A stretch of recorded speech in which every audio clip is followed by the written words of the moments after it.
Hello and welcome to the latest virtual event from The Independent. I'm Annabel Grossman, Global Travel Editor, and tonight I'm joined by my brilliant colleagues, award-winning travel correspondent Simon Calder and travel editor Ben Parker. Now tonight we're helping you beat the winter chill. Whether you're searching for warmer climes or looking to get festive in a destination like Lapland, over the next hour, Simon, Ben and I will hopefully bring you some invaluable advice and insights to help you book that perfect winter holiday. Now, as you know, all of our virtual events are free to attend, but if you would like to support The Independent, then you can donate via the link in the chat box. Donating to The Independent helps us to keep our journalism truly independent, and it also enables us to host more events like the one this evening. Now, we've already got some great travel questions coming in, so let's get started. Good evening, Ben. Good evening, Simon. Hello. I'm going to start off this evening by asking, would you prefer winter sun or a winter wonderland holiday? Now, just quickly, we're also polling all our viewers on this question, so make sure to answer the Zoom poll, and then we'll share the results at the end of the evening. Okay, Simon. Okay, I assume by winter wonderland you mean somewhere snowy like Lapland, absolutely. Maybe a skiing holiday somewhere lovely. I'd probably say winter sun, but am I allowed to say winter city? Because honestly, I think going to a great European city during Christmas and New Year is absolutely terrific. I had great times, for instance, in Italy, both in Milan and in Naples. Wonderful time to go there. You find that things don't shut down entirely. You can just have lots of fun, great food, drink, public transport works, museums are open. It's fantastic. So probably I'd put that down as winter wonderland. Yeah, I think that counts as a winter wonderland. What about you, Ben? If it was a Christmas break, it would be a winter wonderland, definitely. If it was a New Year break, winter sun. Okay, and related to that, have you ever spent Christmas Day abroad? And if so, where's been your favourite place to celebrate? It's my birthday on Christmas Day, and I've had double celebration. I've had quite a lot of them, so therefore I've had quite a lot of opportunities for spending time abroad. Probably Cuba, where I've been on Christmas Day quite a lot, even though for a lot of the post-revolutionary years, Christmas wasn't officially celebrated. It was still loads of fun, and I've woken up there many times. Probably though, Zimbabwe. I was on Christmas Day, I think, hitchhiking to the Christmas Pass Hotel, and that was lovely. Also, San Jose, Costa Rica. On Christmas Day at 5 o'clock in the morning, I was mugged as I was trying to find my way to the bus station, but very badly. I managed to run away. And after that, I just had the most perfect day, hitchhiking down the Pan American Highway because the buses were all full, what with it being Christmas, and that was great. Sorry, you've got quite a lot of where I've been on Christmas Day. A slightly dramatic Christmas Day. How about you, Ben? The list of destinations for me is shorter, but I've spent quite a few Christmas days in Australia, which I loved. I think that does count as winter sun. Yeah, that's definitely counts as winter sun. I find it strange. It doesn't feel like Christmas Day. It's great. You can go in the pool. It's sunny, but it's there's where's the snow? Where's Rudolph? Not that we ever really have snow over here, but the build up to a northern hemisphere Christmas feels very different to a southern hemisphere one. I think mine's almost the complete opposite of Australia. I absolutely love a classic Christmas in the mountains. Ideally a ski holiday, twinkling lights, guaranteed thick snow. Yeah. Perfect.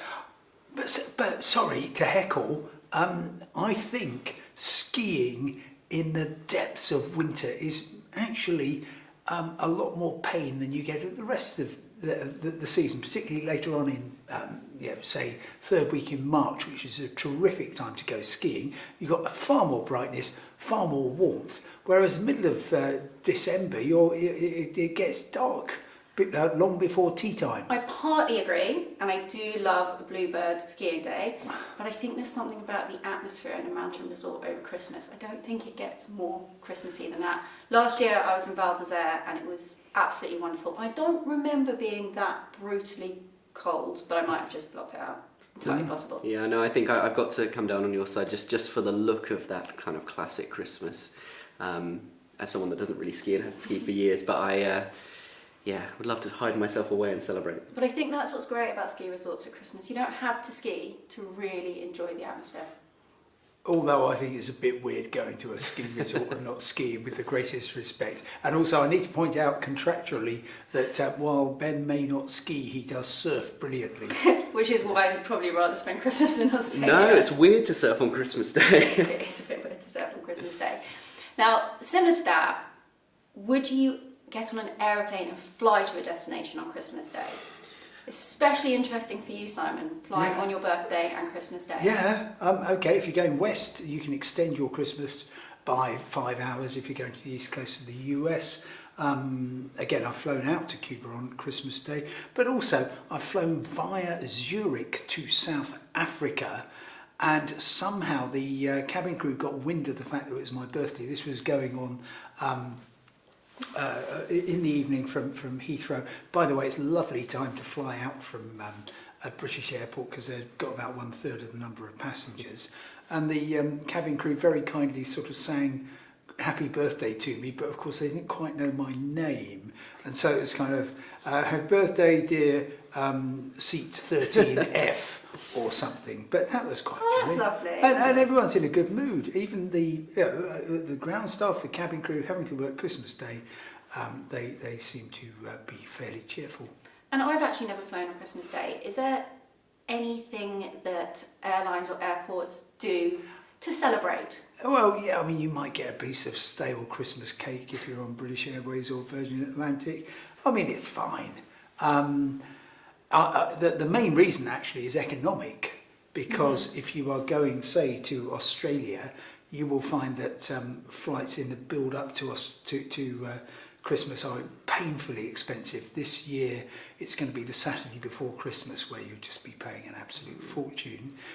Christmas Day there's a sort of dip because people don't generally want to fly on Christmas Day, and then the prices ramp up again on Boxing Day because lots of people obviously are thinking, got Christmas out the way, let's fly. So really good day to fly from all points of view, apart from possibly getting to the airport. More and more services on National Express and Flixbus, but you need to be living somewhere where there's a bus going from where you are to the airport, if you see what I mean. And how about you, Ben? Would you fly on Christmas Day itself? I've never flown on Christmas Day. It would depend on the destination, I think. I've been caught in a Christmas Australia trip before, and the prices have been extortionate. It's too hard. It depends. No, probably I wouldn't normally, but if it was the right destination for the right trip, I would. And apart from flying on Christmas Day, what is your one essential tip for travelling over the holidays? Well, I've been caught before travelling overseas with Christmas presents packed in my hand luggage rather than in my cabin, my hold luggage, and the person who it was intended for did not get the presents in the end. You know, some lovely perfume and things like that. I fell foul of the 100 mils rule. Okay, well, yeah, I used to frisk people at Gatwick Airport. It was a job, not a hobby. And Christmas is the time of maximum misery because people will spend hours wrapping exquisitely presents, and sometimes you've just got to take them apart.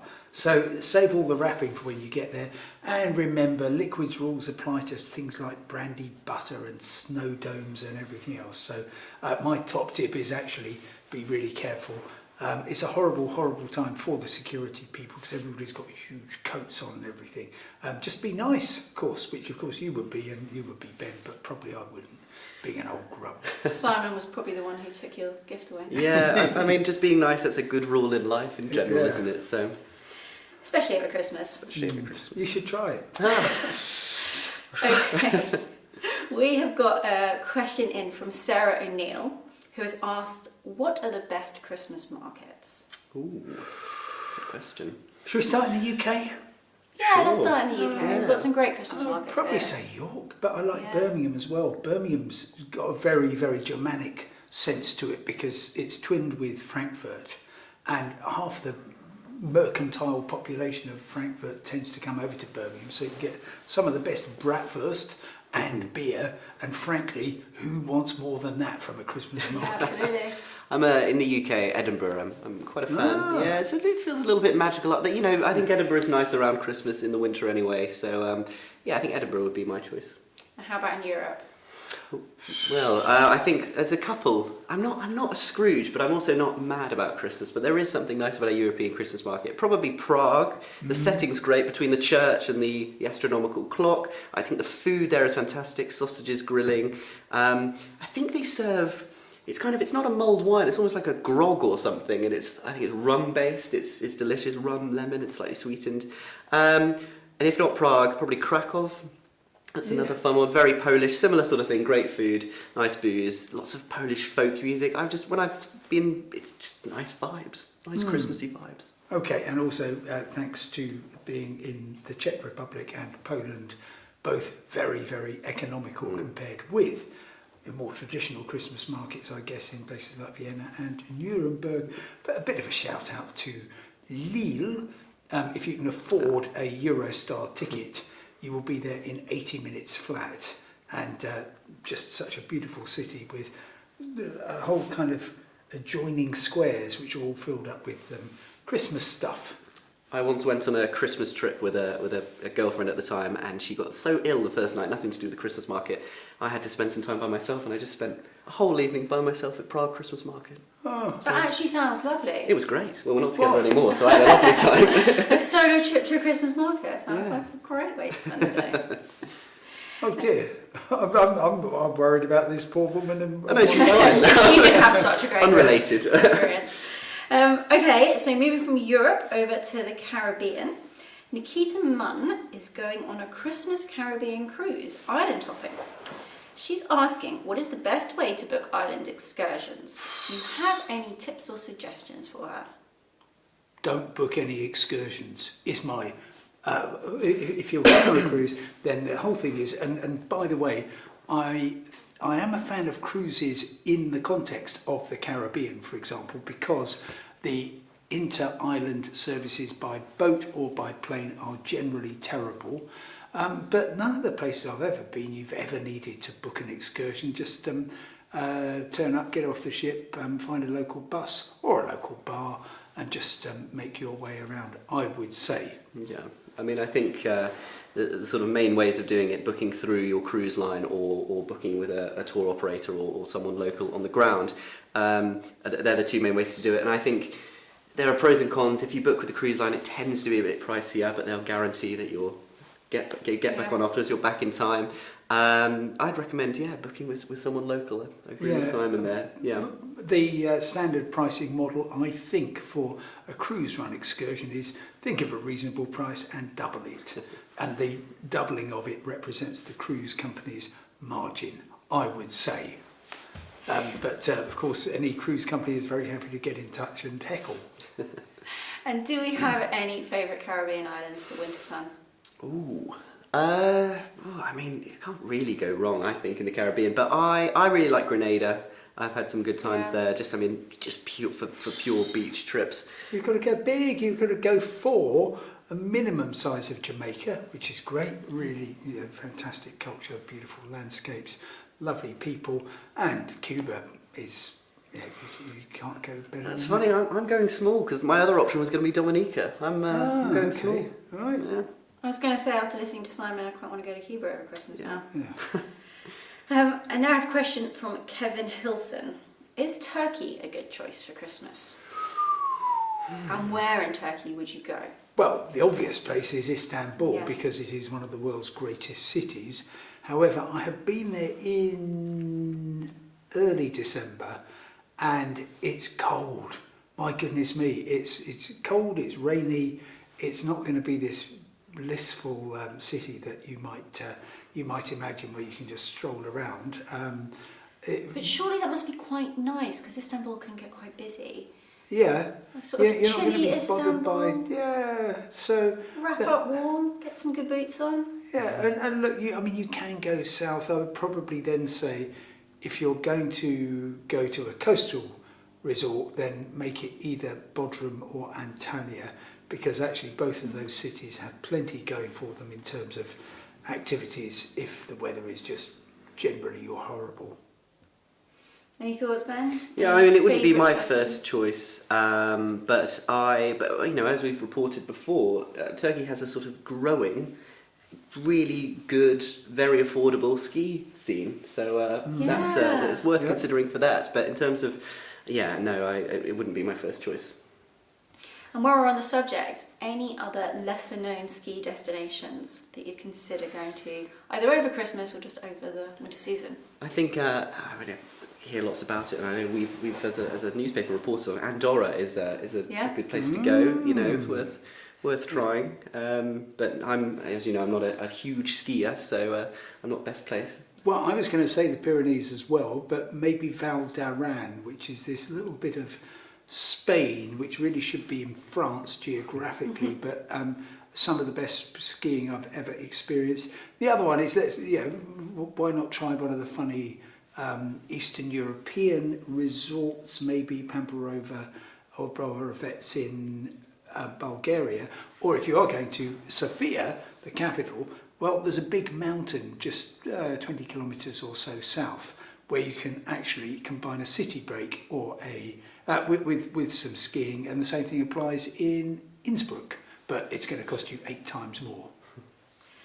Okay, so it's probably quite appropriate for this question from Noel Scanlon, who has asked whether you have any tips for visiting Austria during December. He wants to know about Christmas markets or other attractions in Salzburg in particular.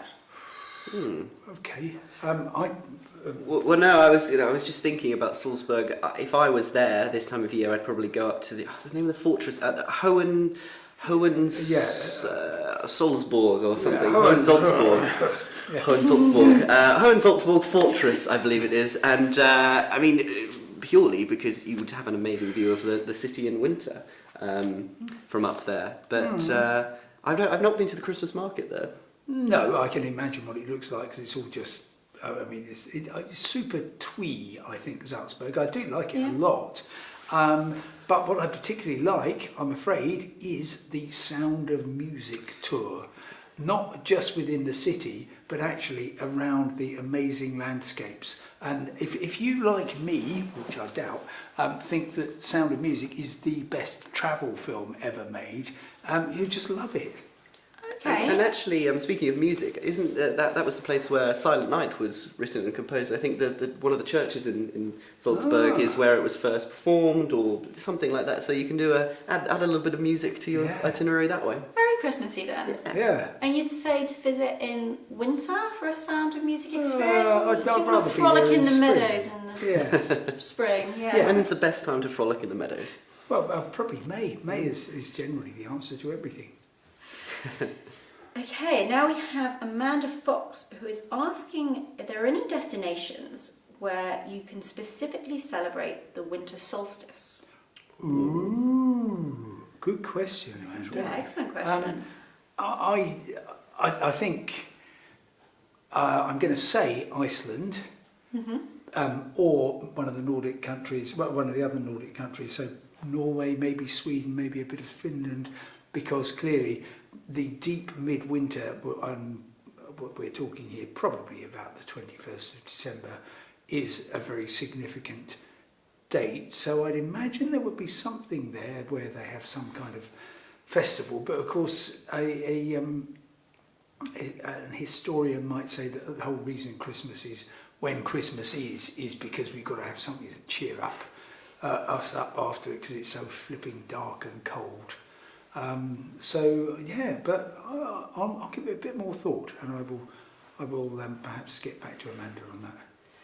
And this leads in quite well to a question we have from Damien Moore, who is asking just whether Iceland is a good destination in general. And this is one of my favourite countries. I absolutely adore Iceland. I think it's just stunning landscape and so varied and kind of magical. I absolutely love climbing there, hiking there. What do you guys think? Yeah, I mean, is it a good destination? Yes. Yes. The short answer. Yeah, but please, anybody who is going to places where you are hoping to see the Northern Lights, and bear in mind this winter is going to be fantastic in terms of the sunspot activity which generates the solar wind that creates Northern Lights.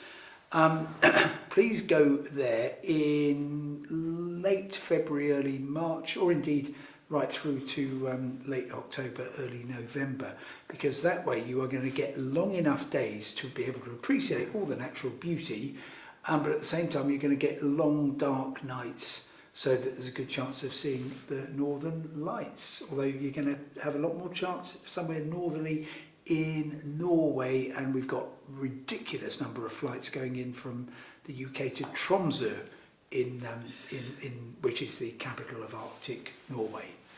If you really want to see the Northern Lights, that's the place to go. Yeah, I've seen them up there, and gone even more north than Tromsø, and it's worth doing. This is the time to do it, isn't it? Is it going to be the best winter for 25 years or something like that? I don't know the exact number, but it's 11-year cycle. There we go. It's this is the time to do it. And we've seen a massive trend over this year and going into next year of astrotourism. People really are travelling to see these things. And worth it?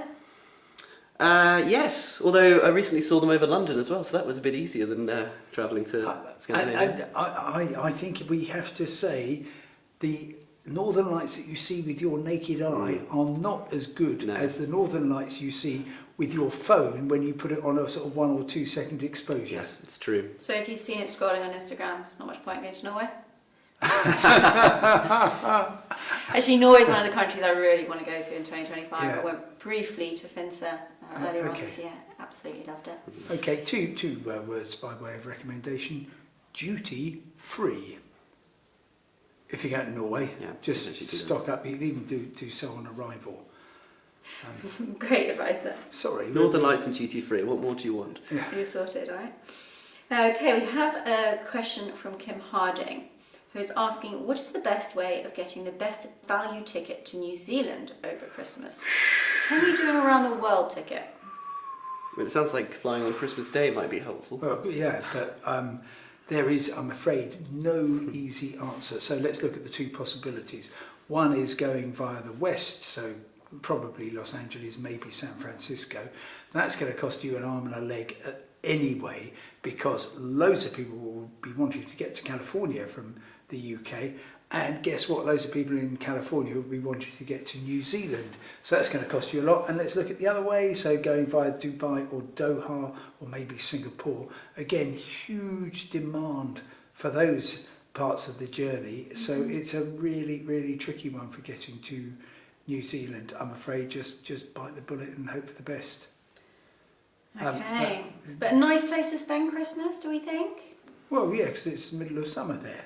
So, but the thing is, if you've had to sell your car to buy a plane ticket, then that's going to slightly take the edge off when you come back. That's not such a Christmas. Okay, so coming back to Europe, Sarah Cookney is looking to spend a few days away over the New Year in a European city. Do we have any recommendations? Oh, where to start? Naples is my absolute top choice. I've been there over New Year. Fantastic city, of course. Very beautiful, nice and southerly. So it's going to feel significantly warmer. And you can go to Pompeii, and that will be completely uncrowded. And catch the little trains, the Cercum Vesuviana, which will take you down round to Sorrento, which is a lovely place. And from there you can hop on a bus and go across the Amalfi Coast. So it's all just gorgeous and beautiful, and a good time to be there, and pizza. A really nice time to see the Amalfi Coast as well. Yeah. Yes. One of the questions that I was wondering is, visiting places, I'm a big fan of visiting places in off-season, but somewhere like the Amalfi Coast, do you risk a lot of hotels and restaurants being closed? Yes, but the thing about, in my experience about the Amalfi Coast, is that the towns, rather than villages along there, do have just enough of a kind of resident population to keep some bars and restaurants open, as opposed to, for example, small Greek islands, which just basically put down the shutters at the end of October, and that's it till spring. Okay, Ben, top European city over New Year. I think I would go to Amsterdam. Purely because I've had some great nights out there. I love the restaurants, and restaurants keep popping up there that I want to go to, and There's some lovely hotels to stay in too, so you can have a bougie, luxe New Year break in Amsterdam. I'm not saying it's going to be cheap, but I'm saying it's going to be memorable. And any particular cities that are great to celebrate actual New Year's Eve?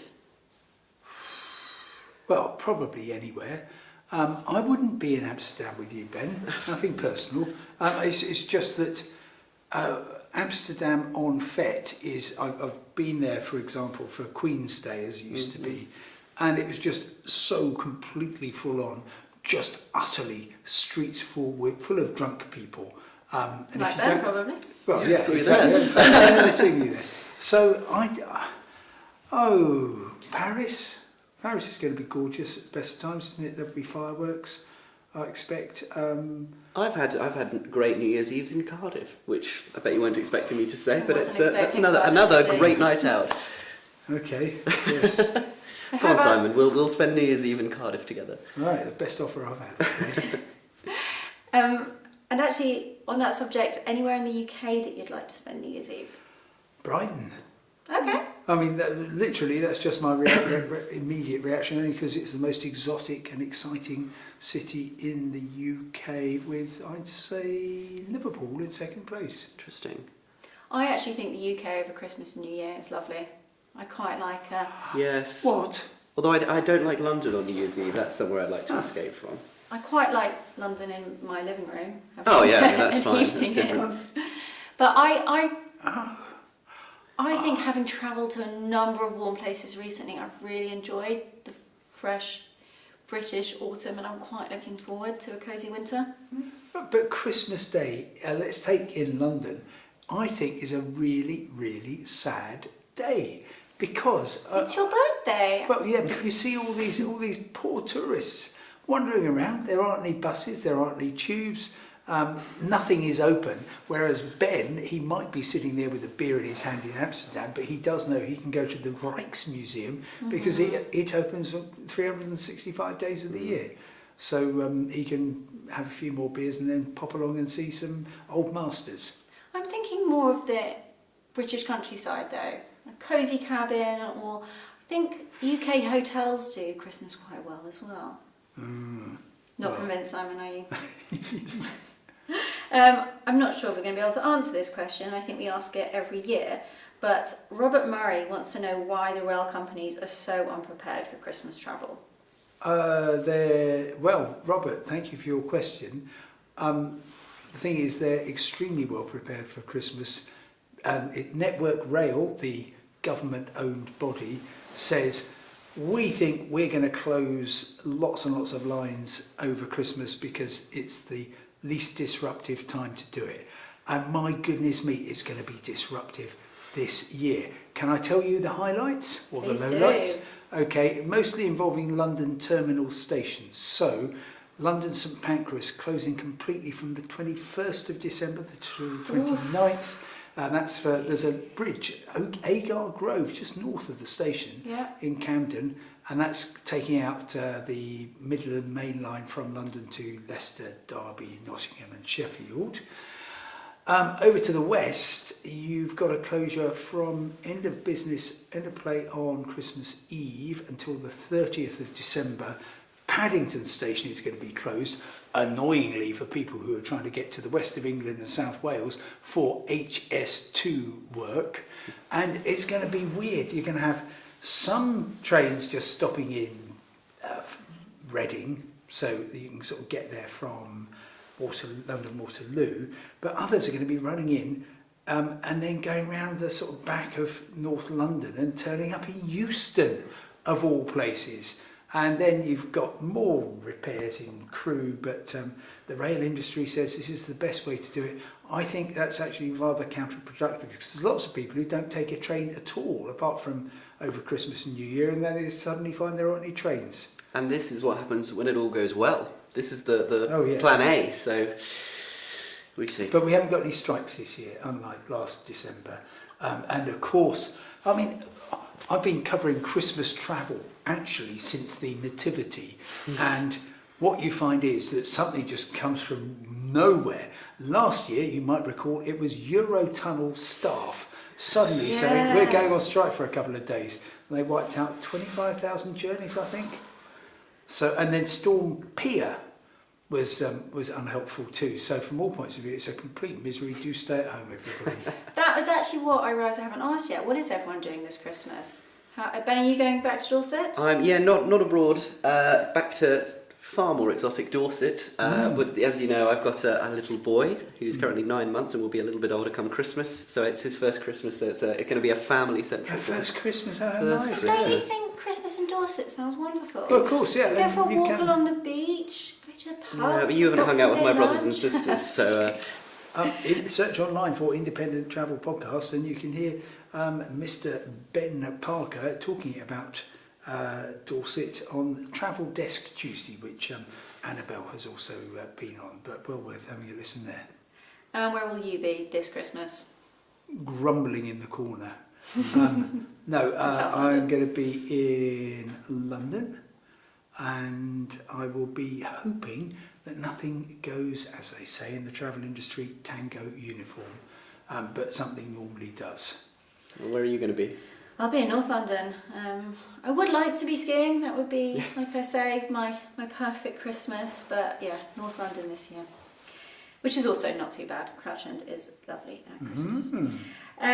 Okay, so away from London and to the Canary Islands. Which is the best Canary Island at Christmas? Kevin Gwilt is asking. That's a tough one. It isn't. Well, okay. I'm going to tell you Ben my can go suggestion, first, and then Simon will tell me why I'm wrong. I would pick Fuerteventura. What? And I'll tell you why. Interesting. I'll tell you why. If I'm going to the Canary Islands, Yeah. you'll still get consistent trade winds coming in. It would be a trip where I want to do a bit of kite surfing or windsurfing. Of course. So Yeah. Interesting choice. that would be why. And it would be, Okay. and it's a quieter island. Yeah, that's where I'd go. Okay. Yeah, just south of Lanzarote, of course. And the one benefit of Fuerteventura, I'm not a kite surfer and I'm a terrible windsurfer, but you can get a little ferry across to Playa Blanca in Lanzarote. But from all points of view, the correct answer to which is the best Canary Island is inevitably Tenerife, because you've got Spain's highest mountain, Interesting. Teide. That's true. You've got the beautiful capital city, Santa Cruz in the north, and just inland from there, La Laguna, which is a kind of almost a prototype for Havana. You've got loads of beaches down the south, which is great if that's what you want, but you've also got some of the best hiking territory in the northwestern coast, anywhere in Europe, if you count it as Europe, and you've also got more flights going in, and from all points of view, don't even bother going to any other Canary Islands. If you're going to, then I would say La Palma and El Hierro are the little known gems. Well, Simon and I aren't going away at Christmas Which You're is- together. clearly spending Christmas together. And because that hasn't been mentioned, I'm going to put my vote in for Lanzarote because surfing, hiking, cycling, I think you can't go wrong. I went to Lanzarote for the first time last year, I think, and I'd avoided it because I thought it was going to be too touristy, and I had the most wonderful time. Thought it was magical. Interesting, no votes at all for Gran Canaria, even though Which I would is say... very interesting because that's in our next question. Oh, okay. Well, shall we wait for the next Shall we question? move on? Yeah. So it's actually from Graham Monday, who Yeah. has previously enjoyed Gran Canaria, Yeah. I believe, as a winter sun destination, absolutely. But he's interested in exploring new options that are LGBTQ plus friendly. He's looking for a 3-week winter getaway Wow. with sunshine. And not to Gran Canaria, because, I mean, they've got a fantastic January festival that goes on. Las Palmas, the capital, is the closest that the Canaries get to an actual city. I mean, it is a proper city, and that's where I would be. I think he's up for trying somewhere new. Any other Yeah. sunny destinations? I would, that time of year, I think a really great place for an LGBT plus traveller would be maybe Sydney. Sydney Back has to a really Australia. Yeah, back to Australia. Not on Can't go purpose, but wrong. that has a Flying good, across the really world. great scene. It's very welcoming, and as you know, it has its Pride March there turned into what's now the annual Mardi Gras. So it's got it's really welcoming in that respect. But yeah, probably Sydney. And then if it's a 3-week break, you can travel around and come back as well. Absolutely. Well, I mean, that seems quite a long way away. I will just chuck in a couple of adjacent islands, Malta and Sicily. Sicily not, winter? not particularly because they've got any special strength in terms of LGBTQ plus facilities or celebrations, but just because they're lovely places to go and very easy going. Well, if we're chucking a bit of that, I mean, Cyprus is a good one too, yeah. Yeah, absolutely. Okay. There we are, 3 Mediterranean islands for the price of 1.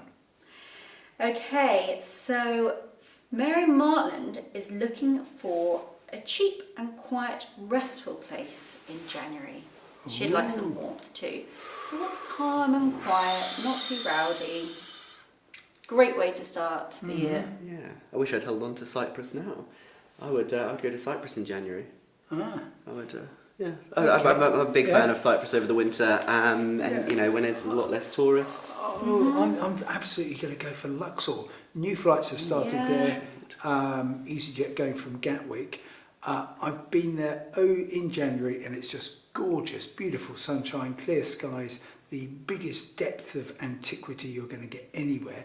And actually, the town of Luxor is quite a nice, calm place. Lots of nice walks, some good hotels there, but with, if you want to, amazing places to explore. So I'm going to Jordan in January, which I'm quite excited about for, I mean, it's not going to be too restful, but for some winter sunshine. You'll have some winter sun. Certainly excited. Okay, Joseph is asking, what about Rome in Christmas and New Year? Well, better than midsummer, better than July. There's obviously quite a lot of activity going on around St. Peter's Square on Christmas Day itself, with the Pope and so on. And if I'm right in saying this, it's going to be Jubilee year next year. So actually the whole place is going to be rammed for most of the year with people making pilgrimages there. So if you can get to Rome in the next month, that would be the best way to do it, or postpone it till 2026. Yeah, quite a few years I've gone to Rome, not at Christmas, but in the weeks leading up to Christmas, and it's been great. It's been warm enough. but it's been quiet, and it's felt completely different than when I've been in the summer, and it's round and it's busy and it's too hot. So I think it's a nice time to go. I had that experience with Venice last year. It was another city that I put off visiting because I was afraid of being too crowded and too many tourists, but absolutely beautiful at Christmas and great when it's raining, great when it's cold, no tourists, but still kind of magical. I know we're a fan of Albania on Independent Travel, so Colin has said that he is going to Tirana over Christmas. Any recommendations for eating and drinking? That's a Simon question for Yeah, sure. I think Because so. My strong recommendation for anybody going to Tirana over Christmas is actually to spend a bit of time down on the coast in the town of Durrës, and that's partly because actually it's controversially a more interesting city than Tirana itself. Tirana is a bit of a kind of, why would they put a capital city here? And yeah, I mean, there's perfectly nice places to eat and drink. Everything is very good value there. But Durrës, you've got a fantastic Roman amphitheatre. There's a decent beach if that's what you're after. Loads of places to stay and just a more sort of relaxed feel. So I do a sort of 2-centre holiday rather than just staying in Tirana. How will the weather be in Albania over Christmas? Well, it'll be cold. It'll be, I mean, chilly. Yeah. So you're hanging out on a beach. Better than you'd be Crouch strolling End, around. but it's not your Bondi Beach. Okay, and this place is going to be very warm over Christmas. Jerry Lewis is planning a week's break in Dubai in early January. He's going. He would like some advice on how to spend the time. Well, if I was in Dubai this time of year, I would just be relaxing by the pool. Which is a great way to spend your time. Yeah, and right? I know, you might be looking for something else, but I'm sorry, that's if I was going there, then it would be purely for a fly and flop. So the last time I went to Dubai, I was getting a little bit tired of the fly and flop, and I actually went for a sunrise horse ride out in the desert, and I thought that was absolutely magical. Oh, that's It really nice. showed another side to the city. Mm-hmm. Simon, any advice for how Yeah. to spend a week's break in Dubai? Okay, a week is quite a long time in Dubai, as it is in politics. But the way I would spend it is to absolutely focus on the Dubai Creek in the centre of town. Yeah. You've got an array of sort of historic locations there. It's a lot less manufactured than Doha. And I very much recommend a trip to see the QE2, this ridiculous British liner from the 1960s, which feels like a time capsule. You can just go and do a tour around there, or indeed you can stay there. And heading out to the desert, just get the local bus out to a place called Hatta, and that is getting into the mountains. Beautiful place and a real antidote to the excesses, the bling of Dubai. And if after sort of 4 or 5 days you're thinking, oh, there's got to be more to it than this, just hop on a bus for a couple of hours down to Abu Dhabi, where you've got quite a lot of actual proper culture in places like the Louvre Annex, and all a little bit more genuine than Dubai, but it wouldn't be my top choice. However, you'll meet Ben sitting by the pool with his beer in hand. I'll save you a lounger. Yeah. Now, Amanda Fetto is asking for places to go where Christmas is not recognised or it's not a big deal. I think if you want to avoid the Christmas mayhem and get away from it all, where would you recommend going? Ooh, that's a tough one. It used to be that either Albania or Cuba would do, because religion was effectively outlawed. Now, clearly anywhere Islamic is going to have modest Christmas celebrations, I would suggest. And I even spent one Christmas day in Krabi, Krabi, in Thailand, where I thought, well, mostly Buddhist people here, so obviously they won't celebrate Christmas. But how wrong could I be? They knew more of the words to more of the carols than anybody else. It was all very jolly. But if you're trying to avoid Christmas, I mean, just probably somewhere like Iran. I don't think there's going to be that many Christmas celebrations there, and you've just got time to set up a kind of organised tour and get your visa for Iran.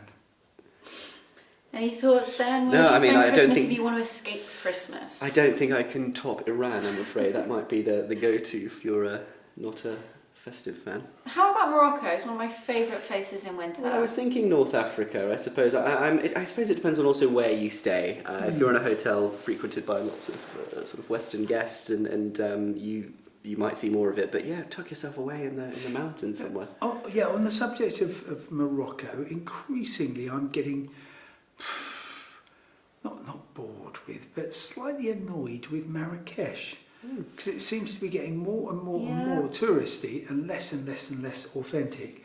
So I would say Fez is a great place to get more of the real Morocco, but also anywhere really. Casablanca,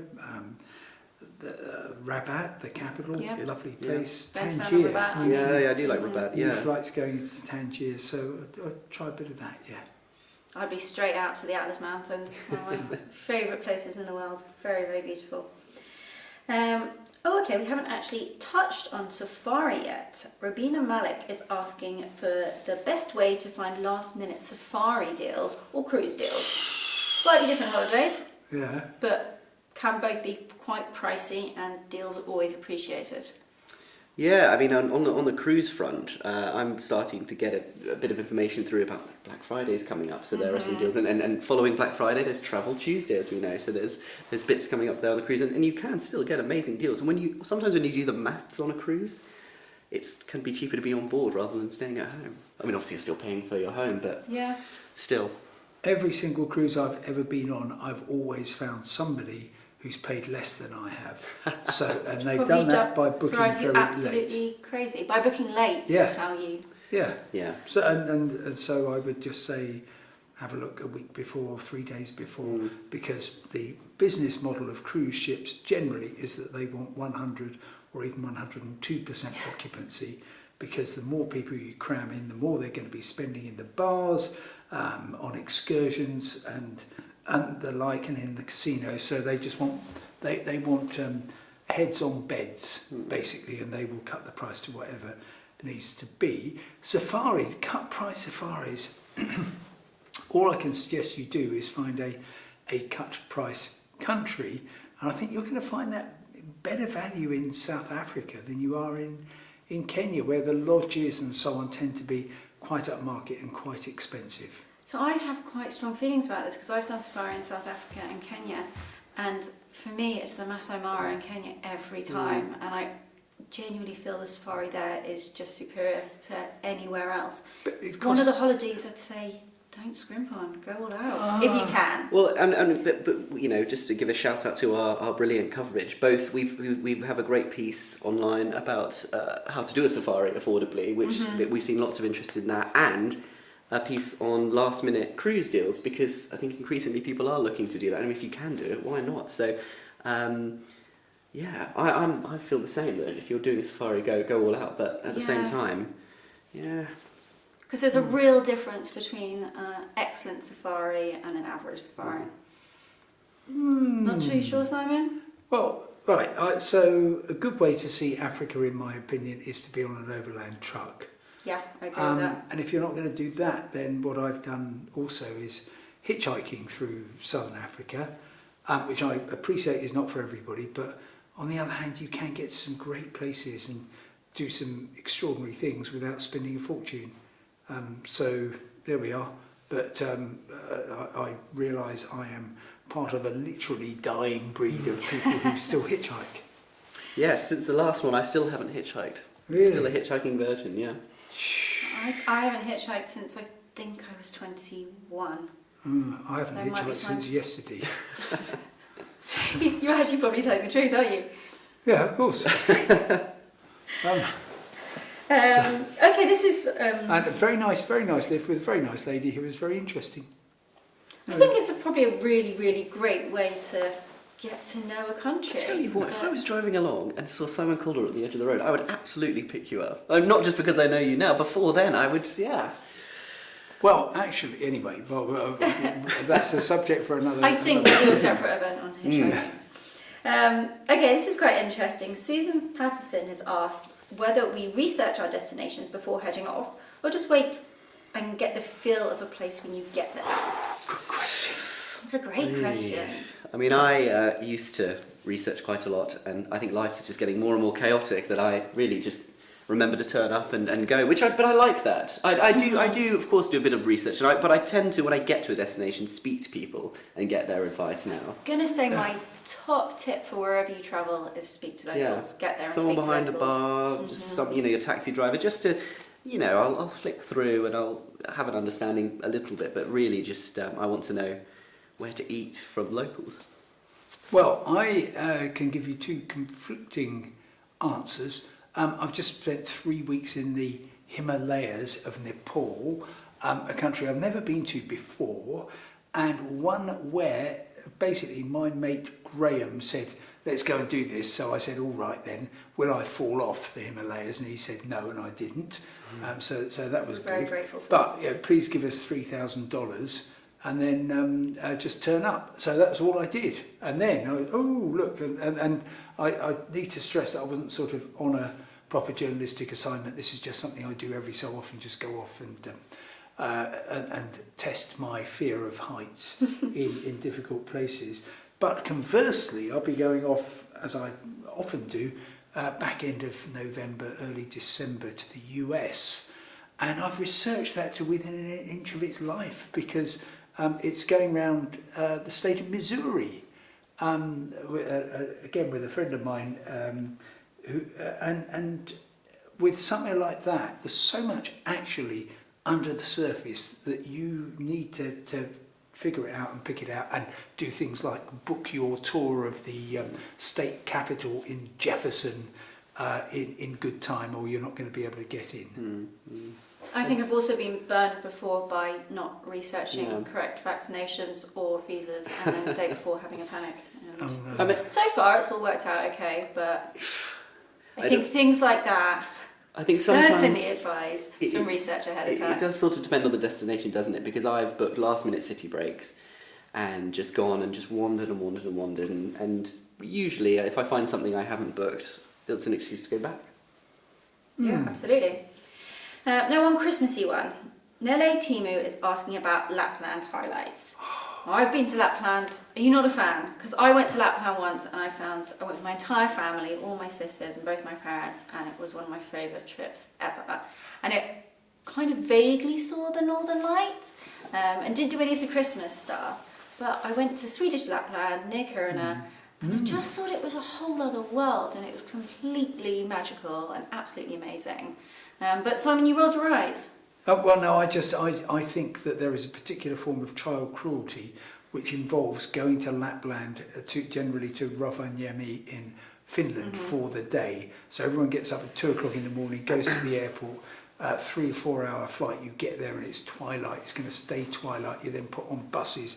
It's then this sort of industrial process of, right, you've got your 3.7 seconds with Santa, and it's not a great experience. I suspect with yours, you actually spent a few days there doing all the Winter Wonderland stuff. So that's great, but please don't go for a day.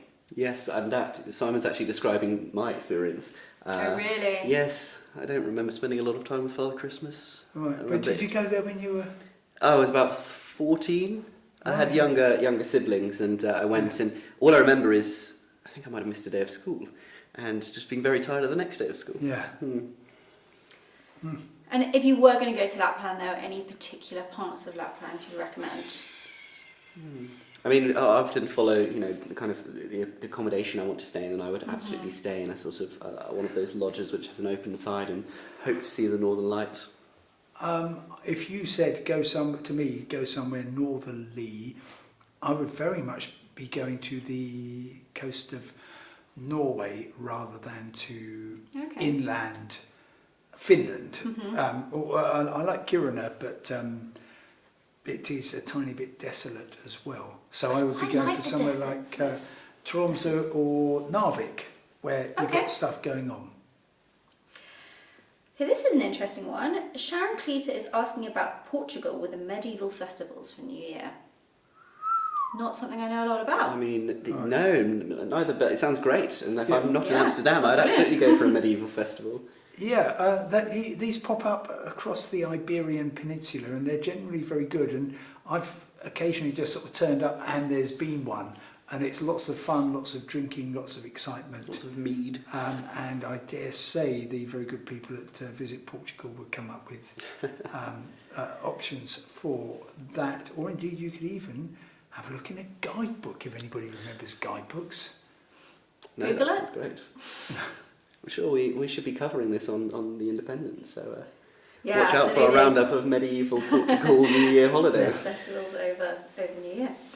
Okay, this is quite specific, but let's see if you can answer this one. Christine is asking for a small hotel with amazing food on a beach above 28 degrees for a couple. Ideally a hidden gem and not in India. 28 degrees, that's very specific. Yeah, it's quite warm. Did it by a beach? It needs to be by a beach. Yes. And amazing food. And does it need to be... There's no price range in there? No, you can go all out with a small hotel. And, I can't remember the size of it, but there's a great one if we anywhere in the world? We can go anywhere in the world except India. There's a Como hotel in Canggu in Bali, which ticks the food box, ticks the beach box. I'm just not sure of the size. I don't think it's huge. If that's the one compromise you've got to make, it's worth it. Okay, we're nearly there. Ben's nearly got it. Okay, Simon, can you do I'm better? going to say Mauritius could be a good option. Okay, yeah. Small hotels in Mauritius? Yeah, there's a few around the capital, Port Louis. Great food, but I'm also going to chuck in a bit of Singapore. Well, you have got a decent Okay. beach in the form of Sentosa. Hotels a little bit on the big side. The food is just off the scale brilliant because you're in Southeast Asia. So that's where I go. And the great thing is you've got loads and loads and loads to do if you've got fed up with the beach. And I can also guarantee 28 Celsius every single day of the year. There you are. Okay, yeah, some good options there. Okay, so Rupert West is asking about airfares. Do we think they're going to continue to rise exponentially, or is there a chance for cheaper fares to come back?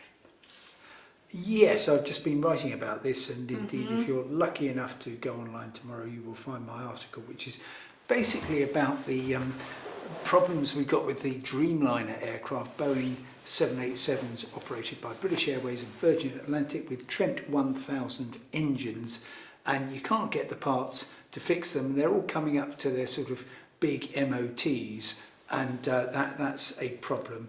And by grounding those flights, I was having a look at some of them. So suddenly Virgin Atlantic has said, we're going to stop our Cape Town flights early, and you go onto British Airways and you find that you'll be paying, this was just over Easter, nearly £3,000 return to Cape Town from London.